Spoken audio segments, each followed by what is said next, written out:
Okay, this is a much more interactive video. So I want you, whenever I put a question, I want you to also answer the question I put on the slide. And I need you to put that in your notebook. And I want you to take a picture of your notebook and send that to me. That is your secondary grade on this assignment, as well as the initial questions. So, fewer lobsters, more sharks. What is going to be happening in the Gulf of Maine? What's happening right now in terms of temperatures and climate change? This is talking about looking at analytics of the Gulf of Maine and the carrying capacity of that Gulf. So, shark attacks along the East Coast. Based on these graphics, where is it safest to live in the U.S.? So, have a look at these two maps on our left here and think about where it would be safest and unsafest to live in the United States. And here's the first question I want you to answer about the temperature. What's happening with the temperature in the Gulf of Maine? Can you tell what's going on here? Is it aggressive? Is it not aggressive? Your own analysis. Stop the tape, look at the thing, write it in your notebook. What do you think's happening with the temperature? And then ask yourself the question of what temperature do sharks like? This is the first fatal shark attack in Maine's history. This is Julie Holowach, who was swimming with her daughter, and a white shark attacked and killed her. She was swimming for a triathlon to learn for the triathlon. So, do you think this is common? This is uncommon? Or is this going to be more common? Write it in your notebook. Thanks. Most of the sharks in Maine are about 20 miles offshore, so you're not at risk in the coastal waters.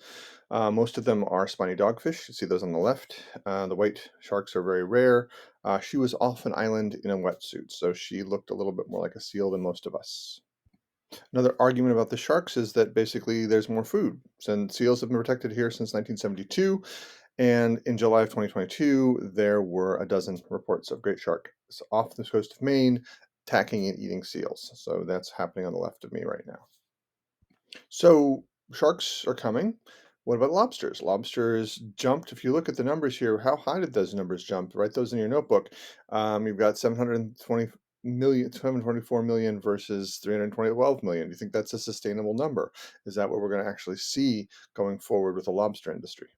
And also, why? Why do you think the lobster numbers are going up? And of course, because there's more lobsters, the price goes down, right? Because there's so many lobsters coming in. So we see a price drop, and that's happening dramatically. Now look at the climate, look at the heat coming off of that Maine coast and think about it. That what they're saying is the crustaceans, the lobsters don't need to hide anymore because the cod aren't around anymore for little lobsters. So they're also seeing a lot more of exotic fish coming up that they've never seen before. So what does that mean to the Gulf of Maine?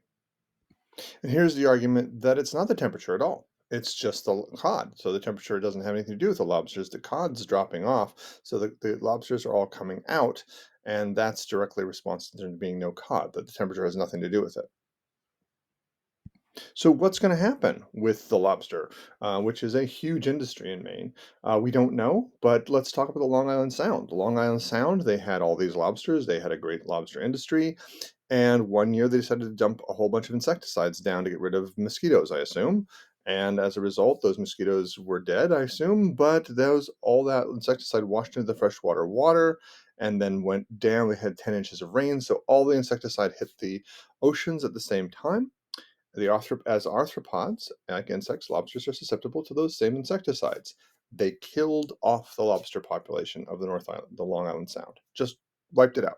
And people weren't able to support their families. The whole thing, they just died off because of one decision to dump insecticides. And let's not say that that's not a common thought, because remember our brown tail moths, we've got insects in Maine that people might want to do insecticide sprays for.